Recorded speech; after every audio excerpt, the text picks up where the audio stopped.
written. It is kalamullah. It is what would you write? You're pushing me.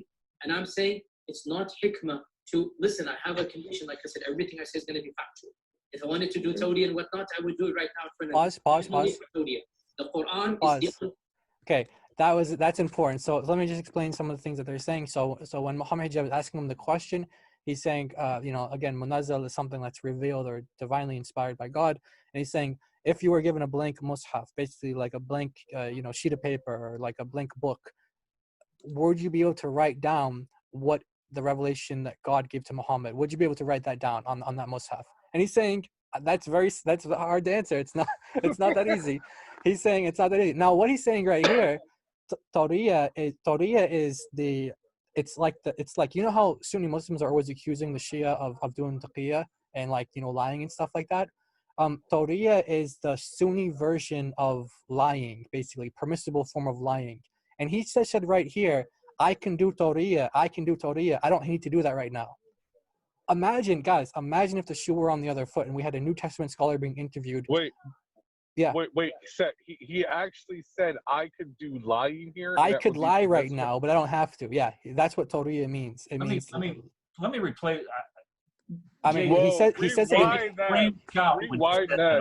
He says it in Arabic, but that's what Tawriya means. Yeah, let me replay that. What would you write? You're pushing me, and I'm saying it's not hikmah to, listen, I have a condition, like I said, everything I say is going to be factual. If I wanted to do tawdi and whatnot, I would. Is that it? Yeah. One more time. He said no. Right now, 5 seconds. Go. 5 seconds. If I wanted to do tawdi and whatnot, I would do it right now in front of you. There is no need for tawdiya. The Quran. Right there. Tawdiya. Yeah. So he's admitting that he could be lying right now. Right. Yeah. And it would be perfectly acceptable. It would be perfectly acceptable. Even when doing scholarship. Even when doing scholarship about the Quran, he's saying I could lie to you right now. In other words, he's saying, look, you're asking me this question. I'm going to give you a blank mushaf. Write down the word of God on there. He said, I could lie to you right now. In other words, he's saying, I could say yes. I could say to you, yes, I could write down the word of God, but that would be lying. He said, I don't need to do tawriya though. I don't need to do tawriya. That's a Sunni doctrine. Yeah, go ahead, Ariel. What's up? Would you be able to explain what the difference is between what the Shia would consider permissible in terms of lying and the Sunnis? Yeah, well, in this context, so Muslims they have a lot of on the surface level, Islam looks like it's maybe something might look like permissible, moral or something like that. I mean, say moral. Like, for example, the Quran might say, do not say lies or do not bear falsehood or whatever it is, don't lie. And that sounds nice. But then once you get into the nitty gritty, once you get into the details, what they actually mean is there are permissible forms of lying, but not just outright lying. And the example that one of the sheikhs give is now this is a Sunni, so this is gonna be the differences that Muslims are. This is an example that he gave. He wrote a fatwa on it. I can give anyone the information, any Muslims who challenge this and they say it's not true, or any Christian who wants to do some research on this. He gives a fatwa, which is like a ruling, and he says. خلينا نشوف بعض الأمثلة، وهذه وردت مثلا في إسلام ويب فتوى رقم 29954. يقول السائل: أنا أعمل في صيدلية، يأتي أناس للسؤال عن صرف، يعني فكة، عايزين الصرف. تعرف أنه أغلبية اللي بيشتغلوا في المشاريع الصغيرة بيحتاجوا دايما الفكة حتى يتعاملوا مع الزبائن. فأحيانا بيجي واحد وأنت محرج تعطيه الفكة لأنك تريدها وفي نفس الوقت لا تريد أن تكذب. فهذا السائل يقول هذا الأمر، فأخبرهم أنه لا يوجد بينما يوجد، وأكون في حاجة لهذا الصرف من أجل العمل، فهل أنا آثم وماذا أفعل؟ لاحظوا جواب كل الفتاوى بيبتدي بالعبارة الأولى: الكذب حرام، وبعدين بيعطيك الحل اللي هو بينفي كل اللي قاله في الأول.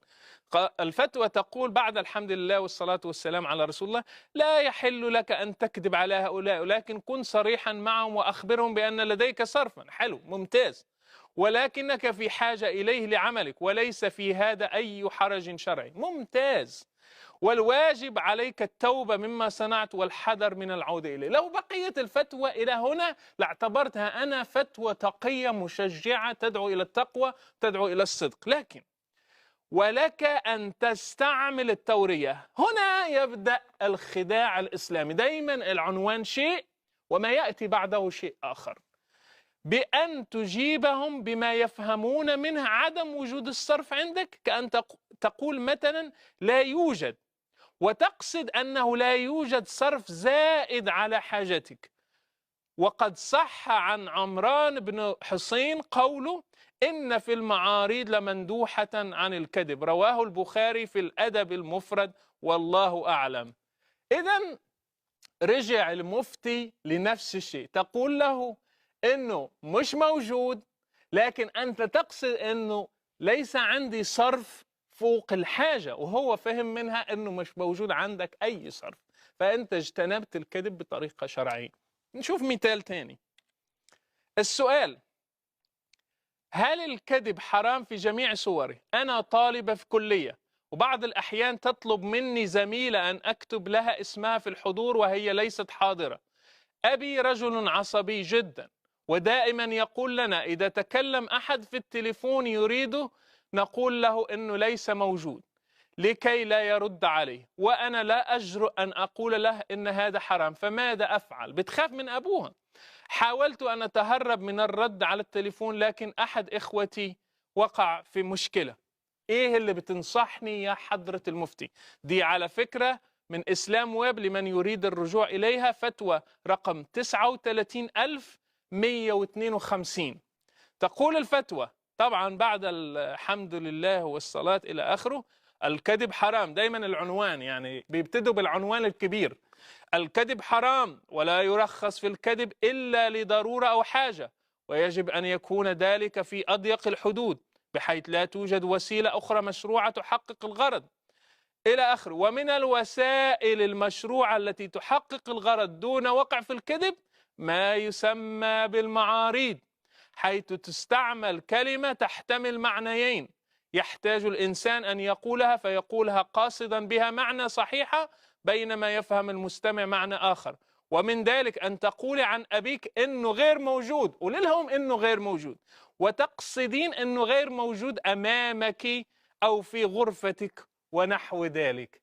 يعني قولي لهم إنه مش موجود، لكن أنت اقصدي بداخلك إنه مش موجود في غرفتك، وأنت كده تجنبتي، احتلتي على ربنا واحتلتي على الناس، وده مباح في الإسلام.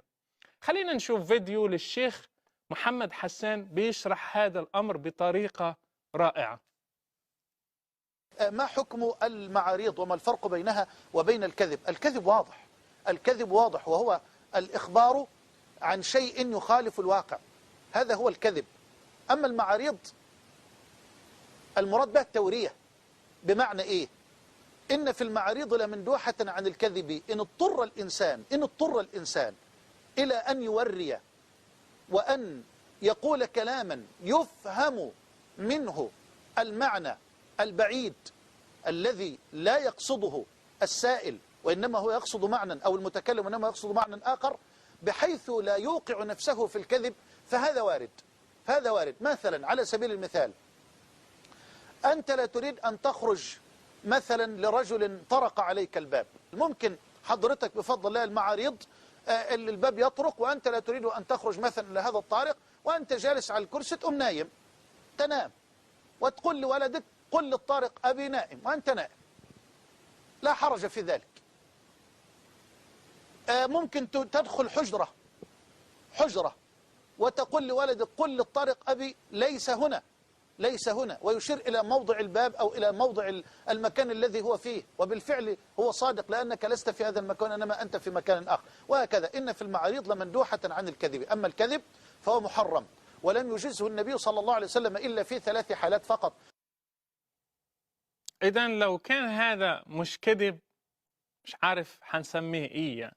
المعاريض والتورية وال3 حالات نبقى يعني الكذب في كل الحالات، مفيش حالة لا يوجد فيها كذب في الإسلام.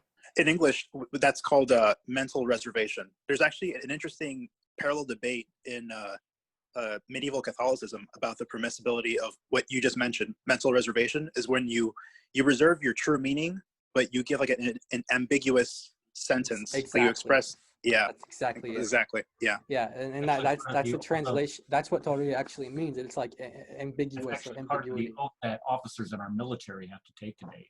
Say that again, Eric. Go ahead. That's actually part of the oath that our officers take in our military today is that they have to swear that even something about that, even with mental reservation, they take this oath freely without something and then mental reservation. So Oh yeah. I can see that even in your heart, it's kind of saying even in your heart, you're doing it as most honestly as you possibly can. So that is that's crazy. Yeah, this is really crazy, right? Yeah. Okay. So why would he need to say this? Why would he need to say this if he's basically saying I could lie to you right now and I could tell you that I could write down the Quran, but that's not true. Well, he pushed, I mean, you notice 3 times he pushed back on him and said, Yeah. "Hey, back up, buddy." And Hijabi said, "No, I'm going to push this issue."